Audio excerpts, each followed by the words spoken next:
therefore I must train my mind, develop my mind along the path. Therefore I must learn about the various stages of training, and therefore I'm going to engage in this Dharma teaching this morning. And please think that due to whatever positive energy we create our time here together, may only become the cause for all sentient beings, vast as space, to quickly achieve the state of complete enlightenment.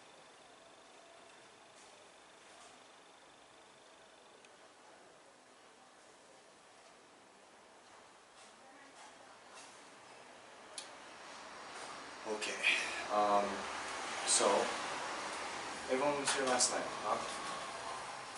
You were here last night? Oh, but I've seen you before. When did I see you before? I came day before for the mindful meditation. That's right. And have you come to another Heart Sutra class? No, right? Never. Oh boy. Okay. Good luck.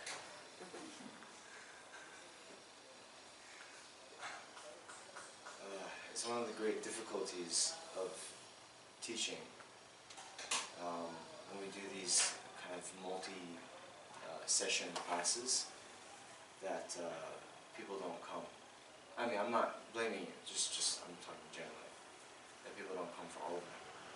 So last night, actually, I just was trying to set the context, kind of review things, and we spent the whole time doing that. But I'm not going to do that again today. So, anyway, then the second thing that's very difficult is people don't show up on time. So it's 10:10. Let's see how many people roll in.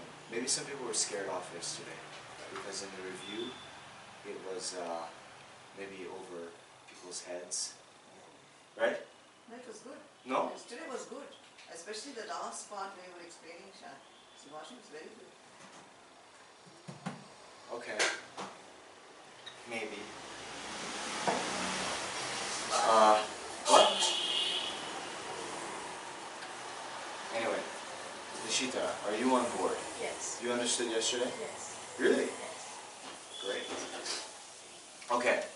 Anyway, the point is, I'm expecting a few people to roll in the next 20 minutes. Okay? They're lost. They're not coming on time. So let's start let's start by reciting the Heart Sutra. So it's in the blue book. I don't have a blue book, but I have another translation here. I hope it's the same. Okay? Would you like to do? Sure. Just so long. Yeah, let me just take that.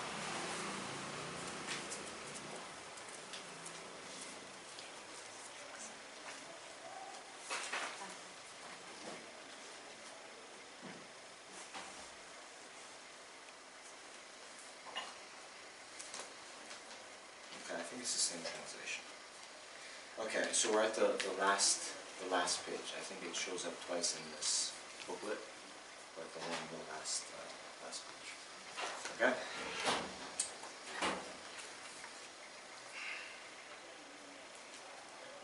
Thus did the heart of the perfection of wisdom sutra. Thus did I hear at one time. The Bhagavan was dwelling on Masters of Culture's mountain in Rajgiriya, together with a great community of monks and a great community of wisdoms. Okay, let me stop. So, sadhana, when you guys do the Golden Line Sutra recitation on Saturday, what preliminaries do you do to it? Do you do some preliminaries, or just you start right into the sutra? Okay. So, it's okay. Usually when we recite the sutra at the monasteries, we just do it. But actually, to make it more beneficial, okay, then it's good to imagine that all sentient beings are in the space around us. Yeah? And then it's also good to visualize that the Buddha is in the space in front of us. And as we recite the words, we can think one, two, or both. We can think as we are reciting the words, and please recite it out loud, all the sitting beings around us are receiving these teachings, and all of them receive the realization of all the words contained, all the meanings contained in the sutra, and thereby attain complete enlightenment. We can also do that in relation to ourselves, that thinking that as we recite, we're reciting along with the Buddha, and we also receive the realization. Yeah. In general, that mode of doing things is, it can be very effective for our mind. So even when we're doing meditation at home, we can think that, you know, all sentient beings are around us, and as we meditate, just imagine all sentient beings are meditating with us. Right? It's a kind of auspicious dependent arising that, you know, if we keep thinking that as we practice, all sentient beings are practicing with us, you know, as we meditate, all sentient beings are meditating with us, then in the future, like all sentient beings, when we become enlightened, it's like it sets up a connection with them that we can then help lead them to enlightenment. Okay? Then the other thing is Lama Zopa Rinpoche is very... He's talking. Huh? She should hear, right? What is it? Well, yes. So should you. So, Lama Zopa Rinpoche, he reads the different sutras and texts of the Buddha, and sometimes the Buddha will teach these various mantras that, have various benefits. One of which is a mantra that increases the benefit of our recitation by 1,000,000 times. So if you recite this mantra and then recite a sutra or whatever, then one receives the same benefit of having recited the sutra 1,000,000 times. Right? So that sutra, Tayata Dare Dare Dare Soha.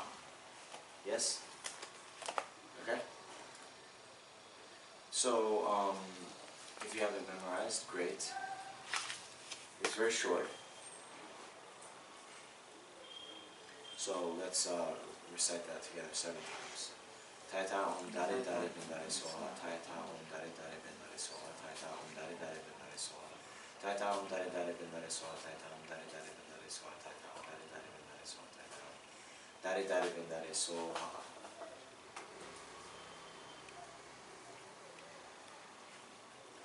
The Heart of the Perfection of Wisdom Sutra. Thus did I hear at one time, the Bhagavan was dwelling on Master Vulture's mountain in Rajgiri, together with a great community of monks and a great community of Bodhisattvas. At that time, the Bhagavan was absorbed in the concentration on the categories of phenomena called profound perception. Also at that time, the Bodhisattva Mahasattva, Ayurveda looked upon the very practice of profound perfection of wisdom, and beheld those 5 aggregates also as empty of inherent nature. Then, through the power of the Buddha, the Venerable Shariputra said this to the Bodhisattva Mahasattva, Ayurveda. How should any son of the lineage train who wishes to practice the activity of the profound perfection of wisdom? He said that the Bodhisattva Mahasattva Ayurveda said this to the Venerable Shariputra. Shariputra, any son of the lineage or daughter of the lineage who wishes to practice the activity of the profound perfection of wisdom should look upon it like this, correctly and repeatedly beholding those 5 aggregates also as empty of inherent nature. Form is empty, emptiness is form. Emptiness is not other than form. Form is also not other than emptiness. In the same way, feeling, discrimination, compositional factors, and consciousness are empty. Shariputra, likewise, all phenomena are emptiness, without characteristic, unproduced, unceased, stainless, not without a stain, not division, not fulfilled. Shariputra, therefore in emptiness there is no form, no feeling, no discrimination, no compositional factors, no consciousness, no eye, no ear, no nose, no tongue, no body, no mind, no visual form, no sound, no odor, no taste, no object of touch, and no phenomena. There is no I element and so on, up including no mental mind element and no mental conscious element. There is no ignorance, no restriction of ignorance, and so on, up to and including no aging and death, and no extinction of aging and death. Similarly, there is no suffering, origination, cessation, path. There is no exalted wisdom, no attainment, and also no non-attainment. Shatapuja, therefore, because there is no attainment, Bodhisattvas rely on and dwell on perfection of wisdom, the mind without obscuration, without fear. Having completely passed beyond error, they reach the endpoint of nirvana. All the Buddhas who dwell in 3 times also manifestly before they awaken feel unsurpassable, perfect, complete alignment in the lines of perfection of wisdom. Therefore, the mantra of perfection of wisdom, the mantra of great knowledge, the unsurpassed mantra, the mantra equal to the unequal, the mantra that thoroughly pacifies all suffering, should be known as truth since it is not false. The mantra of perfection of wisdom is declared, Tayatam, Gati Gati Paragati Parasam Gati Bodhi Swan. Shatapuja the Bodhisattva Mahasattva should train in the profound perfection of wisdom like that. Then the Bhagavan arose from that concentration and commended the Bodhisattva Mahasattva Arahant like Tejavara, saying, well said, Samavini, it is like that. It is like that one should practice the profound perfection of wisdom just as you have indicated. Even the Tathagatas rejoice. The Bhagavan having thus spoken, the Venerable shouted about the Putra, Bodhisattva Mahasattva Arahant like Tejavara, those surrounding an entirely along the world of God's humans and servants like Varnavas, were overjoyed and highly praised that spoken by the Bhagavan.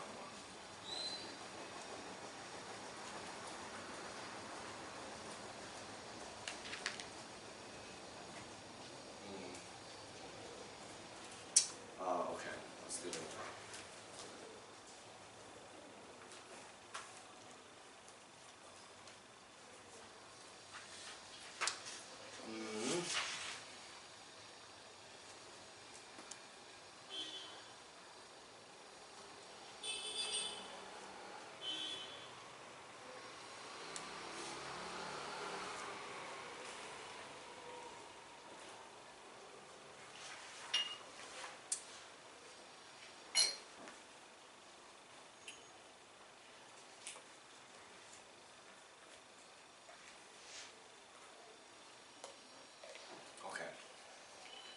So, the Heart of the Perfection of Wisdom Sutra, just to get everyone on the same page. The wisdom is the wisdom of realizing ultimate reality, yeah? And our ignorance or distorted view of the nature of reality is what binds us into samsara, is what causes us to experience suffering. And so this wisdom is the necessary kind of cause for the attainment of liberation from suffering, liberation from samsara. Okay? So that's the wisdom that we're talking about. Then the perfection of wisdom, okay, perfection has a connotation of going beyond. Okay, so in this case, the perfection of wisdom, what makes something the perfection of wisdom is that it is conjoined with a motivation to attain the complete enlightenment, so that one can be of utmost benefit for sentient beings. Can you hear me? Yes? So in general, this Perfection of Wisdom Sutra, there are many. This is among the shorter ones. So Heart is the essence of the Perfection of Wisdom Sutra contained herein. Okay. So they say that the Perfection of Wisdom Sutras in general, right, their explicit object of like jicca, like subject matter, yeah, their explicit subject matter is emptiness, or the mode of existence of ultimate reality, okay? And then their implicit subject matter is the so-called method side, great compassion, Bodhichitta. Bodhichitta being this wish to attain one and third element of all sentient beings. Okay? So then, how, yesterday we were talking all about the wisdom side, what it is to, what the ultimate mode of ignorance is the fuel of samsara, all that. Okay? So I'm not going to go over that in too much detail today. Today I'm going to talk a little bit about the method side. Okay? So how then does the Heart Sutra implicitly teach the method side? Yeah? So it's in this question, how should any son of lineage train who wishes to practice the activity of the profound perfection of wisdom? Okay? So, who is asking that question? Shariputra. Shariputra is, to common appearances, a Hinayana Arhat. So we went over this yesterday a little bit, but a Hinayana Arhat, the motivation with which they undertake their practice is the attainment of a kind of solitary nirvana for themselves alone.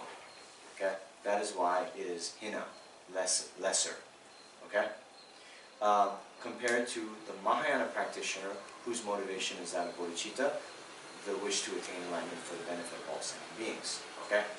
But both of them will, necessarily have to realize the ultimate nature of reality, meditate on it, and completely abandon the ignorance that grasps onto true existence, inherent existence, okay, which is a mistaken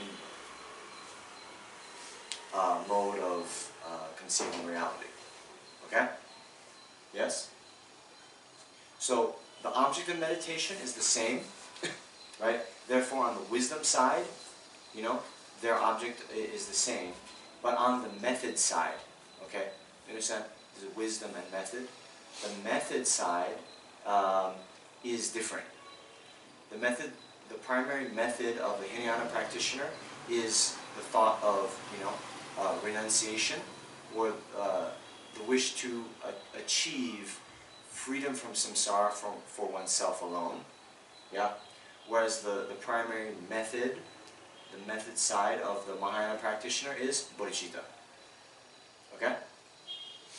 So then Shariputra, who is a Hinayana practitioner, then he's asking the Bodhisattva, and a Bodhisattva is someone who is not yet a Buddha, but has the uncontrived mind of Bodhichitta, right? Bodhisattva is someone who is not a Buddha, but has the uncontrived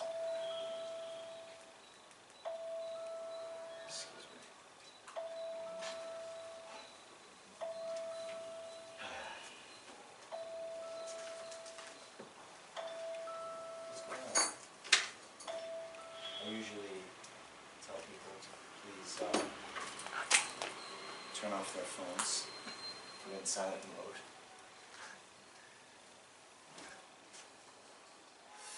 I didn't today, but please do if you haven't. Okay. So, what was I saying? Yeah, the primary method of, okay, so what a Bodhisattva is someone who is not yet a Buddha, but has the uncontrived mind of Bodhichitta. Okay? So here at the beginning of the sutra, Shariputra, a Hinayana Arhat, is asking Shariputra how a son of the lineage train. Okay? So a son of the lineage is whom? Someone who has awoken the Mahayana lineage. Okay? Someone who has awoken the Mahayana lineage means someone who has the mind of great compassion. Right? Great compassion in this context is, okay, in general, compassion is a wish that others be free from suffering, but great compassion not only has as its object all sentient beings, but thinks not just may they be free from suffering, but I myself will free them from suffering. Okay? It's a mind that takes personal responsibility to free sentient beings from suffering. Okay? So then, someone who has their Mahayana lineage awakened, okay? Just the mere wish to free others from suffering is not enough, right? Because in one's current situation, one is unable to do so. Okay? So then, these sons of the lineage, right, they need to then train, right? They need to train and practice the activity of the profound perfection of wisdom. Okay? Because it is this, the training of the practice of the perfection of wisdom that leads to the end point of enlightenment. They'll say later in the sutra, right? All the Buddhas of the 3 times have attained the completely perfect enlightenment in reliance on the perfection of wisdom. Right? What does that mean? All the Buddhas of the past, the 3 times, past, present, future. All the Buddhas who have appeared in the past, all the Buddhas that are appearing in the present, all the Buddhas that will appear in the future, they will attain enlightenment in reliance, means by practicing the perfection of wisdom. What's the perfection of wisdom? The mind realizing, to be strict, the mind directly realizing emptiness conjoined with the mind of Bodhichitta. Okay? So you need both of those as the necessary prerequisites in training to achieve enlightenment. Okay? So, any son of the lineage, right, wishing to free all sentient beings from suffering, what do they then need to do? They need to develop the mind of Bodhichitta, the wish not only that I myself will free all sentient beings from suffering, but seeing our current condition that we're unable to do so in our current state, we need to then attain enlightenment. We need to attain full enlightenment so that we can make good on our wish to free sentient beings from suffering, ourselves alone. Okay? But then not even that wish to attain enlightenment is sufficient. We then need to meditate, directly realize, and then keep meditating on the profound view of emptiness. Right? Because it is only the realization of emptiness that can, well, on the one hand, remove the ignorance that grasps onto mistaken views of reality, in this case, the grasping to true existence. Not only does it remove that, but it removes the seeds or the potential for those minds to arise again in the future. Right? And then, by the way, those two are removed, are abandoned by Hinayana Arhats. In order to achieve liberation, in fact, what liberation is the complete removal of ignorance, which is the main cause of samsara, and its seeds, the potential for it to arise again in one's continuum. The abandonment of that is what is needed for liberation from samsara. Okay?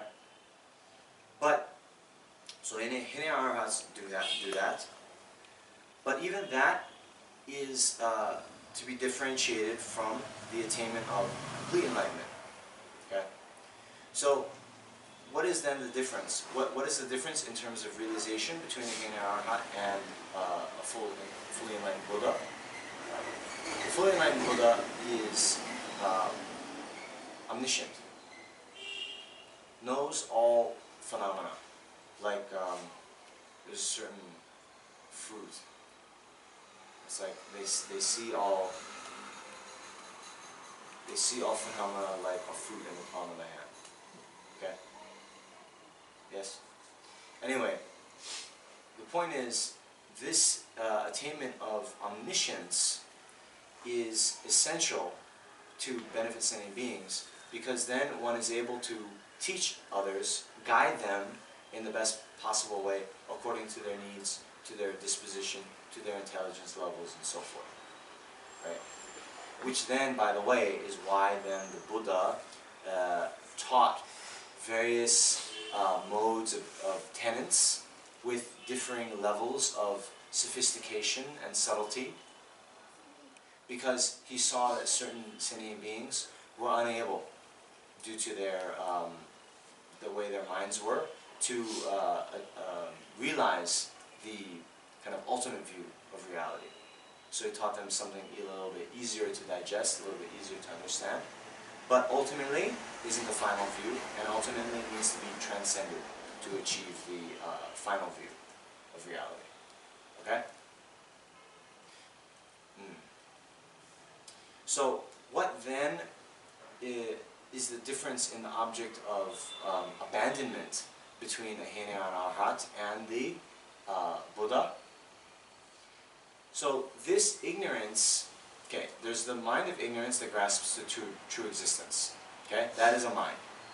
Then the seed is not a mind, but is just a potential for that mind to arise again in the future. Okay? Then we have what's called the imprint. The imprint of the ignorance is what then causes there to be the appearance of true existence. Hello? Understand? So there's grasping to true existence, and then there's the appearance of true existence. Okay? So according to the Madhyamika system, then any sentient being means anyone who is not a Buddha, okay?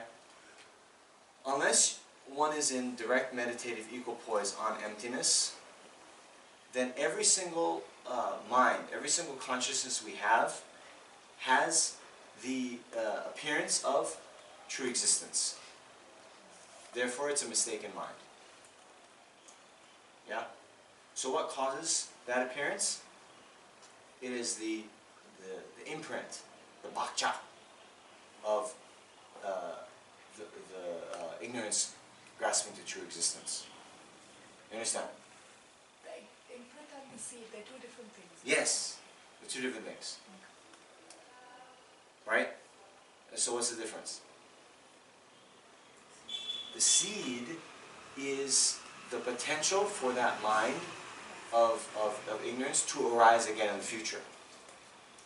The imprint is what causes the appearance of true existence. Okay? So the Hinayana Arhat, what have they abandoned? They've abandoned the ignorance, grasping to true existence, and its seeds. Of the three? Okay. So for them, it's impossible for them to have a mind of ignorance grasping to true existence ever again. But everything, okay, are they a Buddha? No. So what was I saying? Every sentient being means every person who is not a Buddha, unless they're in meditative equipoise on emptiness, every one of their consciousness will have the appearance of true existence. So these arhats, everything will still appear to them to be truly existent, but they won't believe in that appearance. You understand? We've gone over this again and again with the analogy of the magician, right? The magician with the appearance. Anyway, a magician who makes an illusion, right? It would still appear to him, but he doesn't believe in it. There's a story of a magician who can like conjure up an appearance of an elephant on a table. So even to him, it appears that there's an elephant on the table, but he knows I've just performed this trick, right? So in that way, that's the to relate it. It's for these people who've abandoned the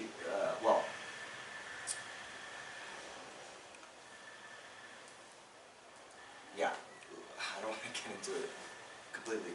But these Hinayana Arhats, they don't believe in the appearance because they've realized emptiness directly. Okay? Alright. Yes. Well, what's surprising?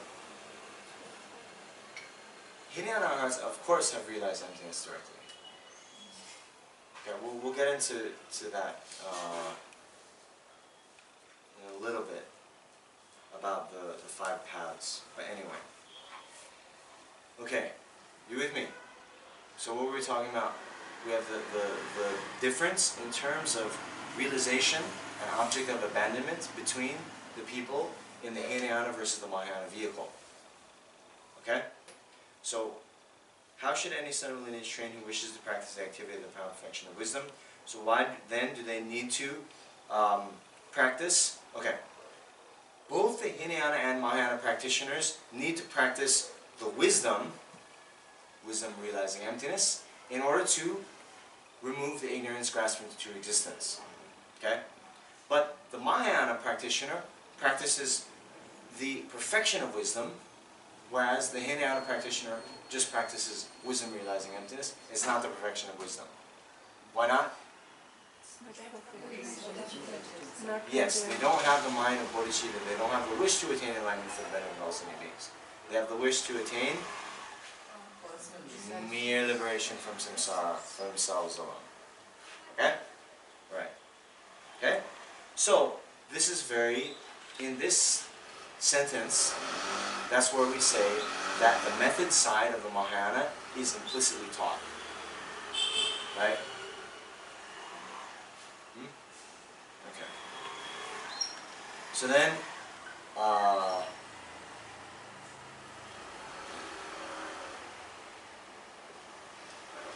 why would you want to attain enlightenment for the benefit of all sentient beings?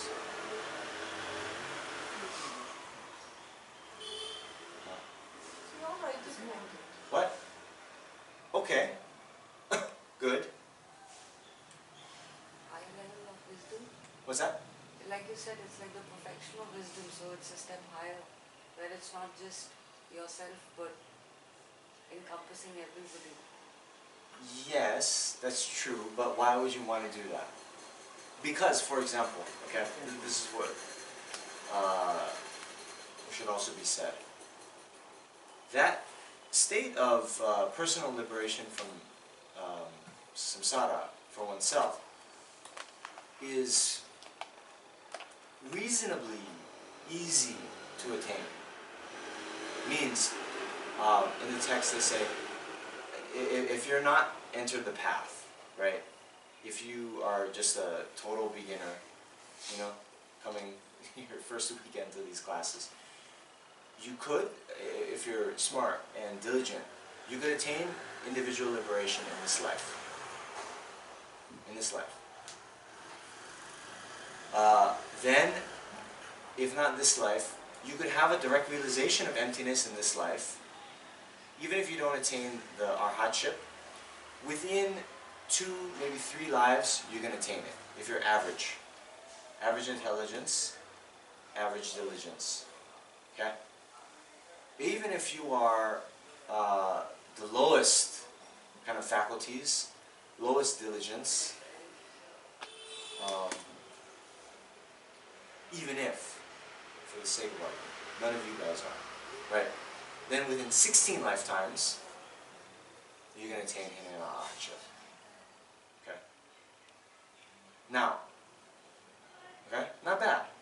I mean, since in the Buddhist cosmology, there's no beginning, right? So samsara is beginningless, right? So 16 more lives is like nothing compared to how many rebirths we've taken in samsara since beginningless time. Okay? Right.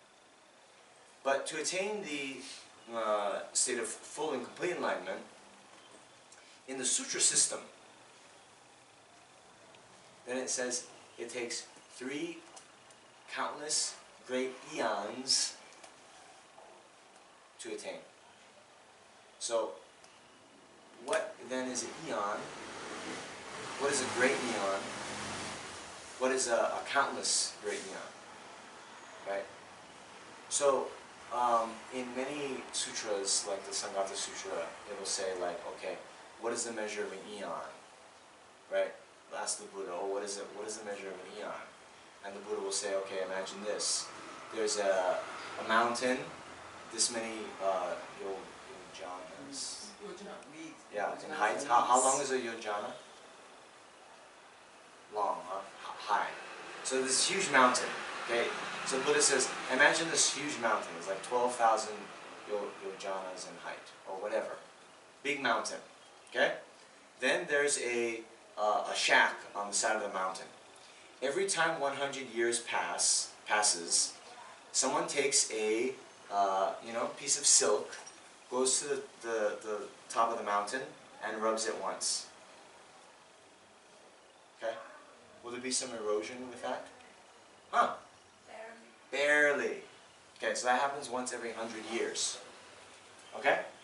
So then imagine how long it would take by just doing that, okay, the mountain to completely disintegrate, erode. Okay? Imagine that.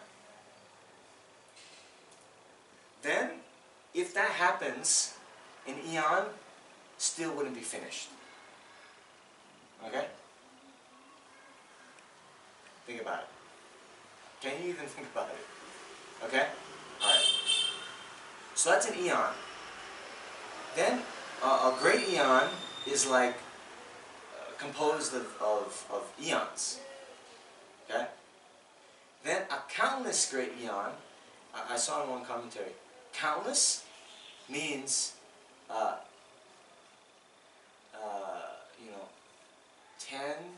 10 times 10 to the 59th power. You with me?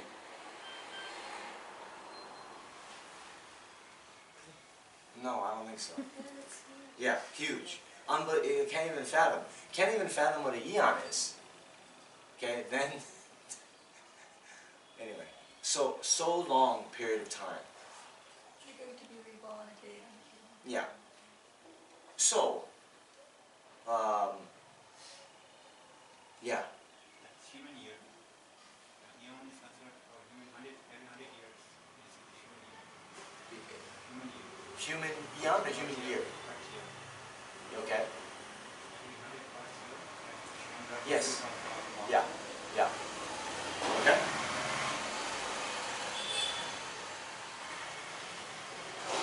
Okay. Anyway, there's many analogies on it. The point is, it's a long period of time compared to 1 life, 3 lives, 16 lives. You can attain personal liberation, right? So then the question is, why would anyone sign up for that? Because in every one of those lifetimes, you're going to experience the suffering of samsara, right? Well, strictly not. It'll be in the first. Okay, why is it 3 countless great eons? Why is it 3 countless great eons to attain enlightenment? It takes 1 countless great eon to traverse the paths of accumulation and preparation. Okay, we're going to get to this, but I'll get to it now. In general, there's this whole, the path analogy to attain enlightenment. But they then kind of categorize the 5 paths as stages and levels of realization along the overall path to enlightenment. So there's 5. There's the path of accumulation, path of preparation, path of seeing, path of meditation, path of no more learning. Path of no more learning is Buddhahood. The Mahayana path of no more learning. Right? Okay. So the path of accumulation begins when one has uncontracted bodhicitta.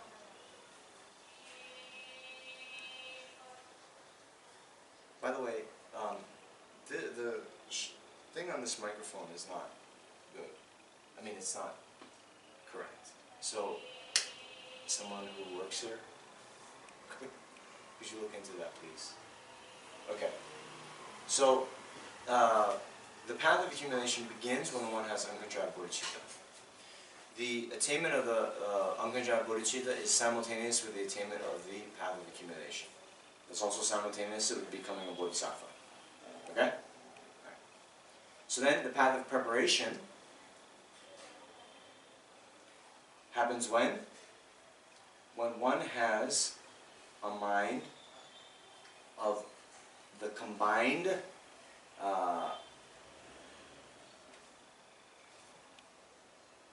special insight and calm abiding that observes emptiness.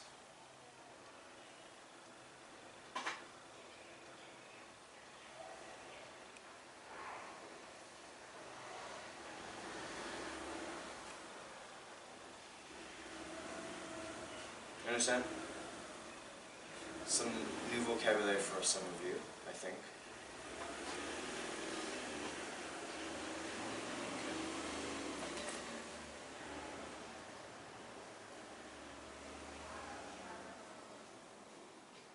Okay. If you want a job done right, you have to do it yourself. Okay? We're not gonna... Yeah. Let me just say it like this, okay? We've introduced some new vocabulary. Do you know what calm abiding and special insight means? Okay.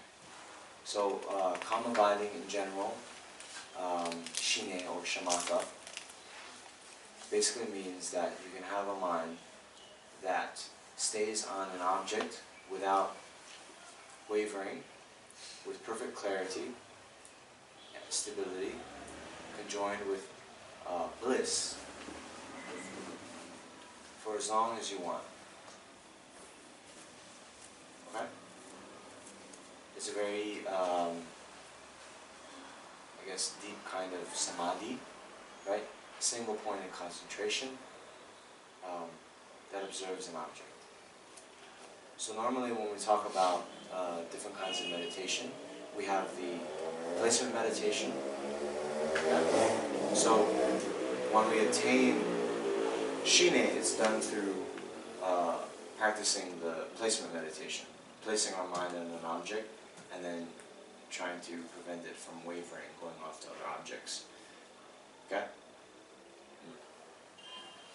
The other kind of meditation is the analytic meditation, where we use reasoning, analysis to arrive at a certain conclusion or realization. Okay? But that reasoning, the analysis, the mind is engaged in an activity, right? It's not just placed on an object. So normally, just the normal presentation is that first one would achieve the calm abiding mind. Yeah?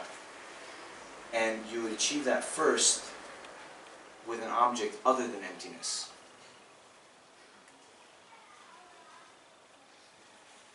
Then, after you've achieved calm abiding, viewing an object, let's say the body of a Buddha, okay, you would then switch your mind's attention to emptiness. And to get at the realization of emptiness, you use analysis. When one uses the analysis, then one's calm abiding degenerates a bit. Okay? So then you have to kind of use analysis to then realize emptiness. Then once you realize emptiness, your calm abiding has degenerated, but you realize emptiness and then you use that as the object of single-pointed meditation. And then you get to a point where the mind becomes so subtle that even though there's analysis, it is like a fish deep in the ocean, where even though the fish is moving, the top of the ocean is not disturbed by the fish, right? Then you're able to have, the combined calm abiding and special insight. Okay? So, calm abiding and special insight, viewing emptiness, happens on the path of preparation. That's what it means to attain the path of preparation. Why is it called the path of preparation? Because you're preparing for the next path, the path of seeing. So at the level of the path of preparation, one still has a conceptual realization of emptiness only. Conceptual. What does a conceptual realization mean? In general, there's two ways to realize an object. You have a direct realization.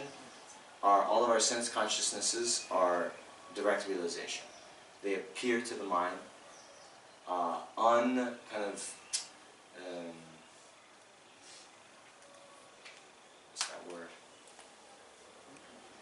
uninhibited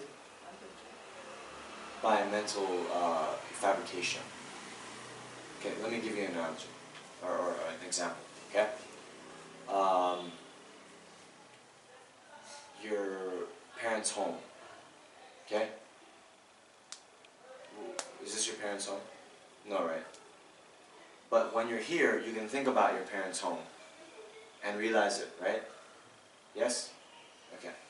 So that is through the medium of kind of conceptual image, conceptual imagery. The mind that you have now that's thinking about and realizing your parents' home is not a direct realization, it's done through a mental image. Okay?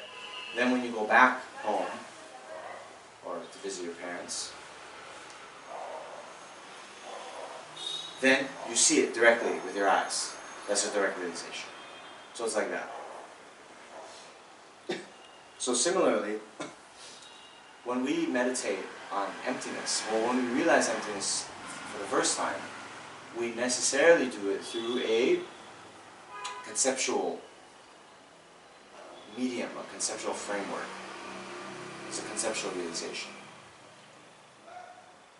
Then through repeated familiarization and meditation on emptiness, we come to the point where we can see it directly. That first moment when we see emptiness directly through our meditation is the path of seeing. What is being seen? Emptiness. Okay? Then, through repeated familiarization, right? Okay, I should just mention this. The path of meditation then, right, the path of seeing then is the direct antidote to what we call intellectually acquired ignorance.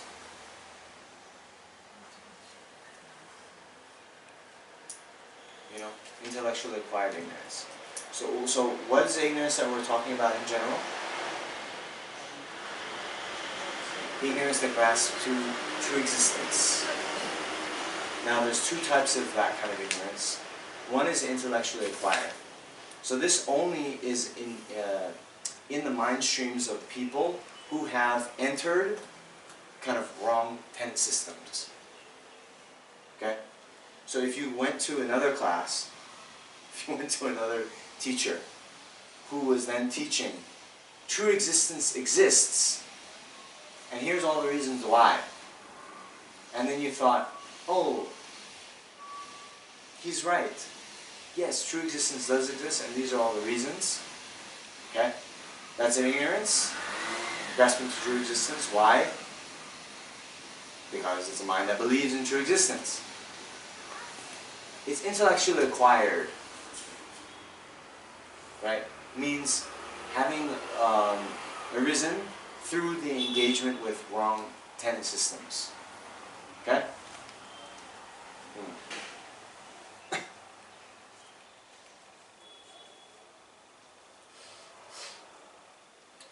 So after you have, actually, anyone who has realized emptiness does not have intellectually acquired belief in true existence, right? But remember, there's the ignorance and there's the seeds, okay? So it still could be possible, unlikely, but possible, that, let's say, if you've just realized emptiness in this life, conceptually, and then you die without having achieved the higher paths, then in your next life, or maybe, I don't know, let's say you don't meet with a teacher teaching the correct view of emptiness, you kind of forget about it, you could then conceivably come to believe in true existence again, right? But with the attainment of the path of seeing, with the direct realization of emptiness, one then abandons the intellectually acquired ignorance such that it is impossible for that to arise in that person's continuum ever again. Okay?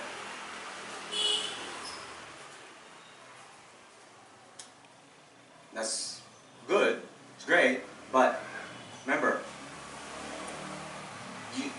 just harming the intellectually acquired ignorance, you still have the other type of ignorance, what they call Tenzin Namjong.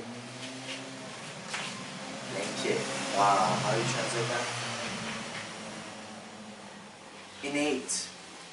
Innate grasping to true existence. Okay? So it's the innate grasping to true existence that is the real cause of samsara, and that needs to be abandoned. Okay? So, although you've realized emptiness directly on the path of seeing, you have to continue to meditate. Okay? While you're in meditation, meditation on emptiness, direct realization on emptiness, great. You get more experience with that. And then, even after you arise from your meditative equipoise, then you're engaging in acts of virtue. You're benefiting others, right? Collecting virtue in various ways. Then at a certain point, conjoined with the virtue that you've collected in the post-meditative state, your realization of emptiness, your meditation on emptiness becomes powerful enough to start to become a direct antidote to the innate ignorance grasping to true existence. We cannot say innately acquired ignorance, can we? It should be just innate ignorance, Yeah. right? I mean, you can say whatever you want, but normally it just talks about innate. Well, yeah. Anyway.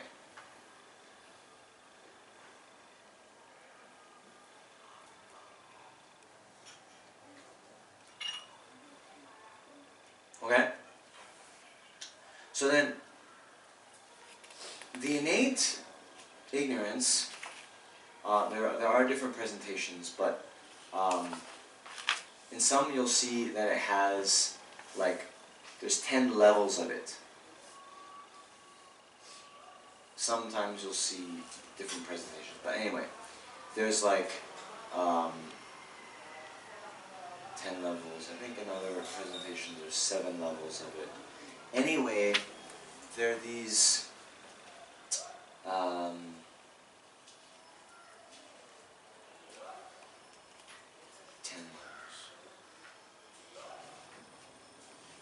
It's actually, a little bit confusing.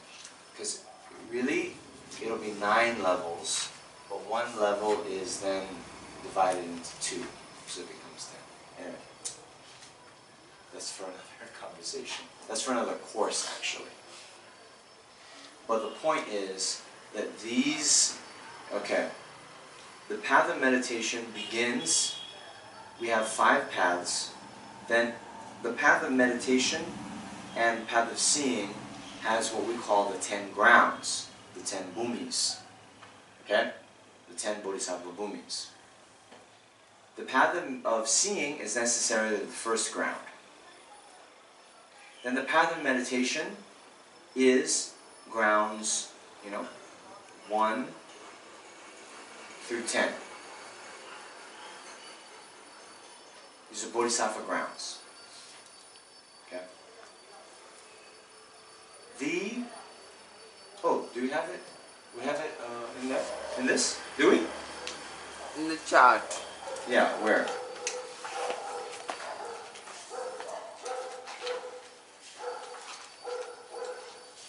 Huh?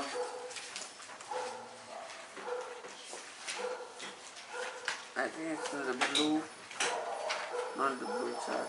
This yellow, this page.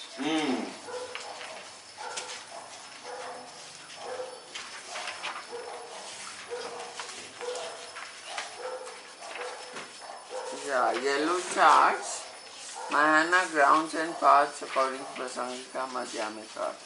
Has these stripes on. Yeah. Okay.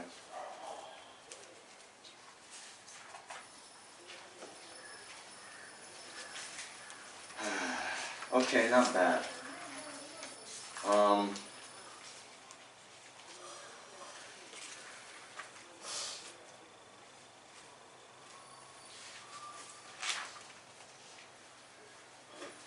Who else you got this? Okay, so anyway, yeah. So sometimes, were you guys understanding what I was saying? Then if that's true, then when you look on this chart, you'll be able to understand the chart. So what was I saying? Why is it 3 countless gradients? The first countless gradient is on the path of accumulation and preparation. Then one has the second countless gradient, which is on the first 7 grounds of the Bodhisattva. You see? The first ground, very joyful. Right? Then the third countless gradient is on the 3 pure grounds, 8, 9, and 10. Why was I starting to talk about this? Talking about how the Mahasattvas choose to enlighten others when they can impact, like if they are in the Himalaya. Very good, Ishida. Right? You can attain mere liberation for yourself in 1 life, 3 lives, 16 lives. But then, to sign up for the Mahayana, it's so much longer. And then we were like, well, I was saying, you're going to be suffering in samsara for that long, which is actually not the case. Because when one achieves the path of seeing, one no longer has suffering. Okay? One no longer has suffering. So it's not 3 countless gradients that you're suffering, you know? But it's 1 countless gradient, which still is an inconceivable amount of time. Okay? But anyway, I started to talk about the 10 grounds, so let me continue. Okay?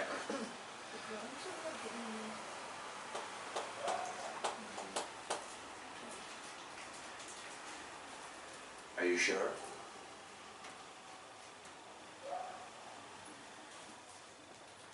You see here? Yeah, oh, Sebastian, look. Oh, you're on the wrong chart. This chart. Which page is it? There's no page numbers. It just looks like that.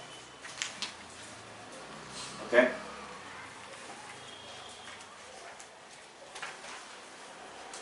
So this is an example of, are we on the same page? It should be taken literally.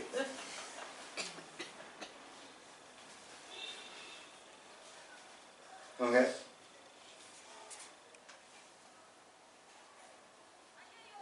Sebastian, Sorry? are we on the same page? Yeah? So do you see the grounds in there now?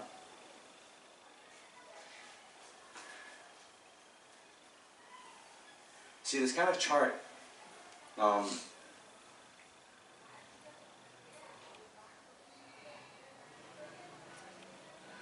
does it help? It doesn't help in explaining things, but it helps in the sense that until you're able to understand this chart, you haven't understood it fully. Right? So this chart is like a test for you. Okay?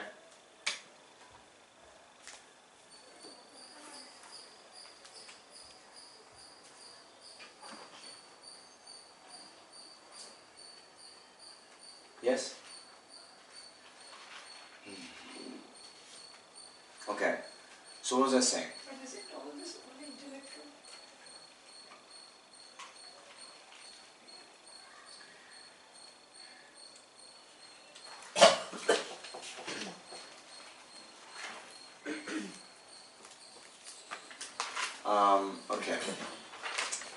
So, what was I talking about? We're having the path of seeing, you see, the afflictive obscurations, we have the acquired and innate. Okay? So, the afflictive obscurations are what? Ignorance and its seeds. Okay? Then we have, you see, on the pure grounds, C is what? Oh, knowledge obscurations to omniscience. Okay? Those are what are abandoned on the various grounds. So, on the path of seeing, we, as I was saying, one abandons the afflictive obscurations that are acquired, intellectually acquired. Okay? Then, the innate are abandoned on the first 7 grounds of the path of meditation.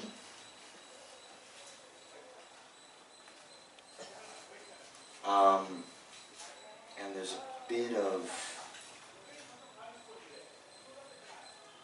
you see these little bars here?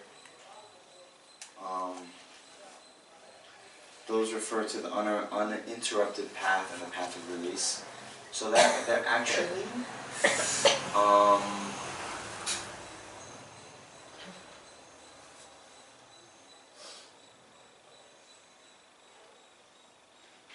we would have to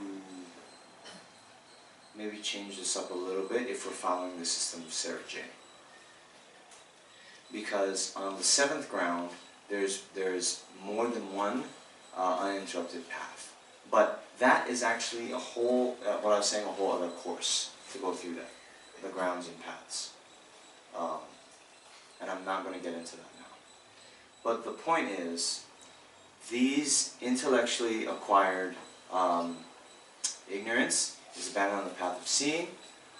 Path of meditation is abandoning the innate ignorance. Okay? So once you achieve the 8th ground, you're on the so-called pure grounds because you've purified yourself from what? The ignorance, full stop. One no longer has ignorance or its seeds. Okay? So in terms of abandonment, an 8th ground bodhisattva has the same level of abandonment as a Hinayana Arhat. Yes.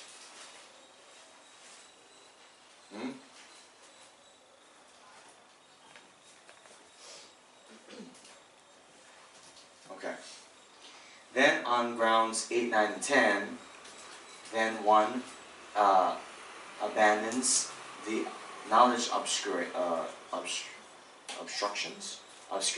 we say, the obscurations to omniscience. Okay? Which is the appearance of inherent existence or true existence. Okay? Alright. So then, back to our question. Given the tremendous difference in the length of time one has to practice, why then would one sign up for this job?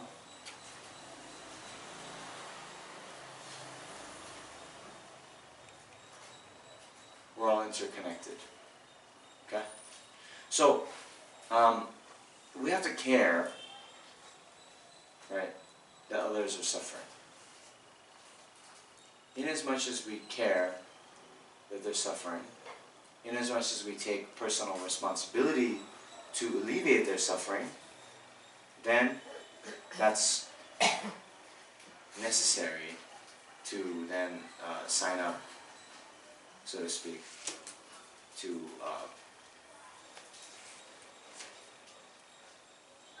the Mahayana path, right? So in general, one does that by one of 2 ways. One is, I think, reflecting that how all sentient beings have been our mother in the past, through countless rebirths. Every rebirth we've had, well, not everyone, but every rebirth in the desire realm, we have had a mother who has taken care of us, loved us, supported us, and so reflecting in that way, we increase our level of concern for others. Then the other way to think about it is, I think what Nishita was getting at, is that even regardless of sentient beings being our mother, then sentient beings are kind. We are all connected. It means all of our happiness that we are experiencing, that we've ever experienced, and that we will experience in the future, has come from others. Why? On a very mundane level, you can think the small enjoyments that we've had, or that we're having, even like this cup of coffee, is come from others, right? The farmers, the roasters, the people who've transported, the people who ground it, all these enjoyments. My clothes, my food, the shelter that I have, the petrol that goes in the vehicles that I get transportation in, right? All that has come from others. Okay? It's a very mundane level. On a more, thinking more widely, then even the fact that I'm able to enjoy something has come from virtue that I've practiced in the past. I was able to practice virtue, then I'm able to enjoy anything. Okay? All suffering comes from non-virtue. All enjoyments come from virtue. Right? So how then was I able to practice virtue in the past? Then two things. Okay?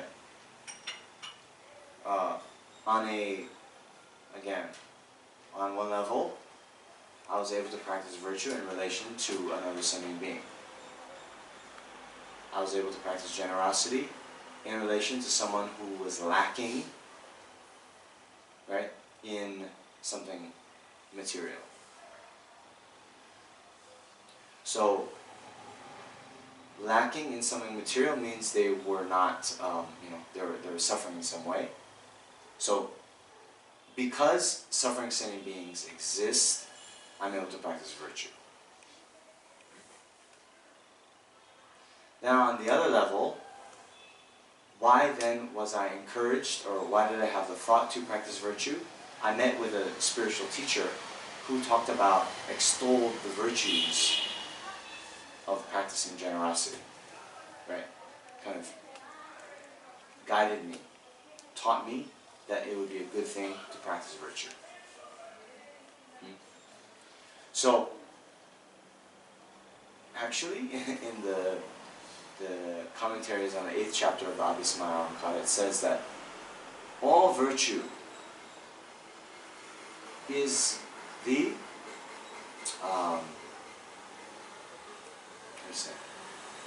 Trinity, the enlightened activities of Buddha. All virtue is the enlightened activities of Buddha. So, in this case, it was a Buddha who then teaches, convinces you to practice virtue. Then, how did Buddhas appear? Buddhas came from Bodhisattvas. Bodhisattvas came from Bodhichitta. Bodhichitta came from great compassion. Great compassion came from viewing suffering sentient beings. So, again, we arrive at the same conclusion. All of our happiness is coming from suffering sentient beings. So then thinking in that way, it's like, they say that sentient beings are like a field, a field, someone wishing to get a good harvest, get a good benefit, profit, would take care of the field, fertilizing, taking out the weeds and stones, so forth. So similarly, sentient beings are like a field for our, attainments of happiness. From today all the way to enlightenment, sentient beings are a field. So we should take care of the field. We should cherish the field. Okay?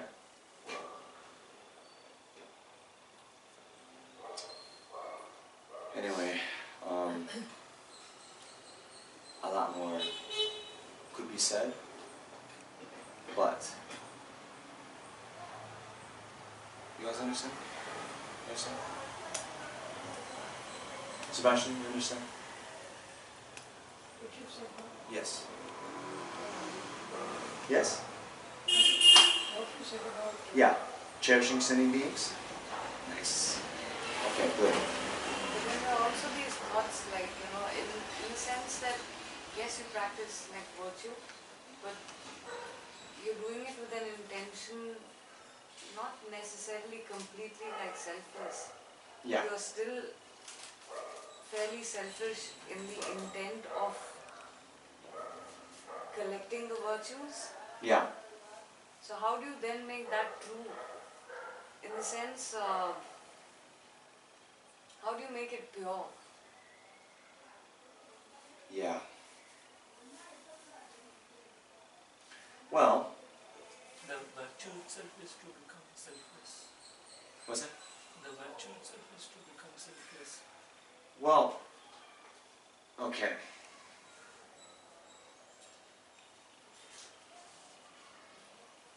First of all, we need to start where we are, right?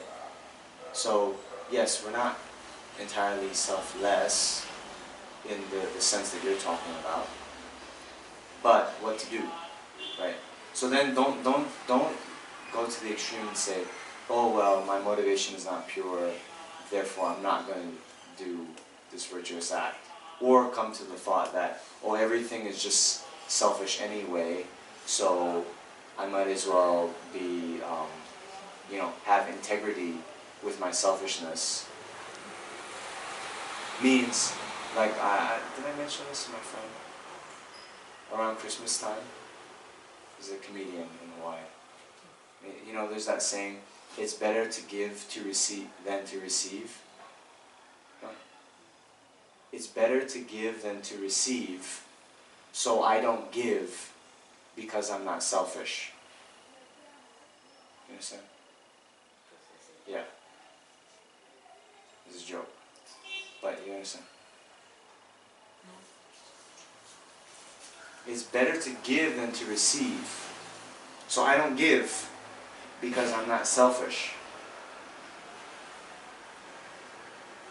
The selfish thing is to want the best for oneself, right?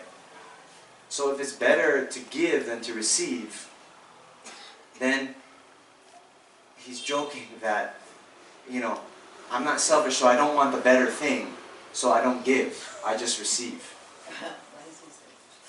Okay? So it's not like that. Right? There's some,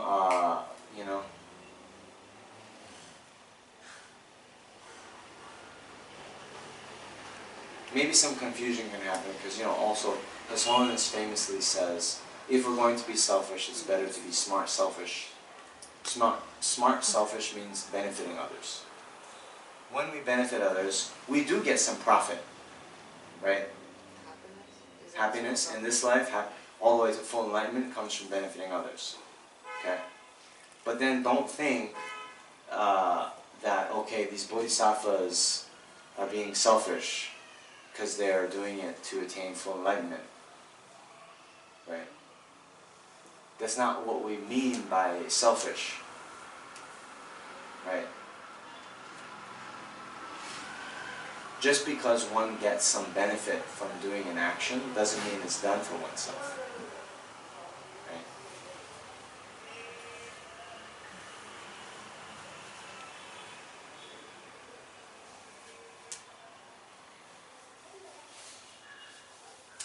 So, anyway, okay, that's, I'm pontificating a bit. Practical. How then do we do it? Well, we just have to be aware that that is a potential pitfall, and just be kind of vigilant with our mind, and always think, okay, why am I doing this? You know, what is the mix between myself and others? You know, in the text it says we should, when we practice virtue, then you know, also make charity of the virtue. And pray like, okay, due to this virtue, or whatever roots of virtue that have accumulated from this practice, may only ripen upon others. Right? Or even there's some bodhisattvas or Mahayana practitioners that say, due to the virtue I've accumulated, may I be reborn in the hells so that I can benefit sentient beings. Okay.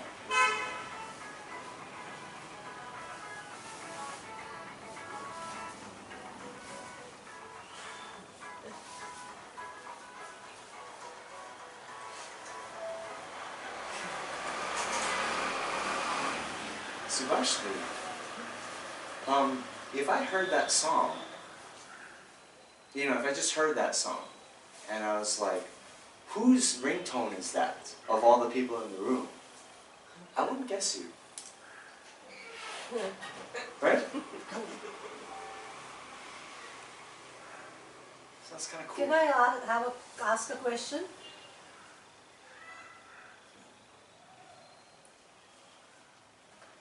Isn't it interesting? It's related to this. Hold on. No. Can I ask a question? That is asking a question. Yeah. So can you ask another question? Besides asking if you can ask a question. That's what you really mean. Yeah. So I say... No, I have to have the permission first. Yes, remember? and it's very good to do so. That's why. Very good. Because not everyone does that. Okay. So yes, Anita, you can ask a question. Yeah. Well, Lama Zopa advises that, every day before you go to sleep, you say, may all my actions of body, speech and mind, benefit all sentient beings. Yeah. So all the actions through the day. There may be some actions are not good, right? Then what happens then? That also benefits them? Huh? I'm not all the actions, body, speech and mind, right? I mean, all those actions, body, speech and mind, not necessarily good all the time, not right. necessarily pure. Okay. So, I mean, when I say that at night, then I have to think back, all my actions have to be good. I missed the first part of what you're saying. You're saying, Lama Zopa Rinpoche advises that at the end of every day, before we go to bed, that we do what? That we dedicate our actions of body, speech and mind to the enlightenment welfare of other sentient beings. So you say, due to the merit that I've accumulated today in the past, right? No. Or in the future, may all my actions only be of the greatest benefit to sentient beings. No, he doesn't say. He says that actions of body, speech and mind of the day, right. of today. Yeah. Okay. That I'm dedicating to the enlightenment of. So there will be two things, okay? One is, if it's looking in the past, then you're dedicating only your virtuous activities, right? Due to the merit that I have accumulated today, and he would also say in the past, present, and future, and not only the merit that I've created, but all the merit of all Buddhists, Bodhisattvas, all sentient beings, may that go for the temporary and ultimate well-being of sentient beings, right? Yeah. So you don't dedicate non-virtue, right? You develop regrets towards the non-virtuous activities of that day and think, may I not engage in those kind of activities in the future, right? So the dedication is of merit, is of positive Only deeds. the merits, yeah. Yeah. But the other thing which one could do and should do is also dedicate that whatever activities I do in the future, may they only be of the greatest benefit for sentient beings, causing them to achieve the highest state of full enlightenment as quickly as possible. Then you can dedicate that. It's an aspiration for the future. Then you have that aspiration. Then the next day, all of your actions aren't most beneficial for sentient beings. That's fine. You still continue that aspiration. And by having an aspiration for a long period of time, at one point, it will come true. As Rinpoche says, you know, everything is at the tip of a wish. Right? You understand? Everything is at the tip of a wish. So you first have to have the aspiration to do something, to be a certain way, and then over a long period of time, it will manifest. Understand? Great. So now, let us have a break.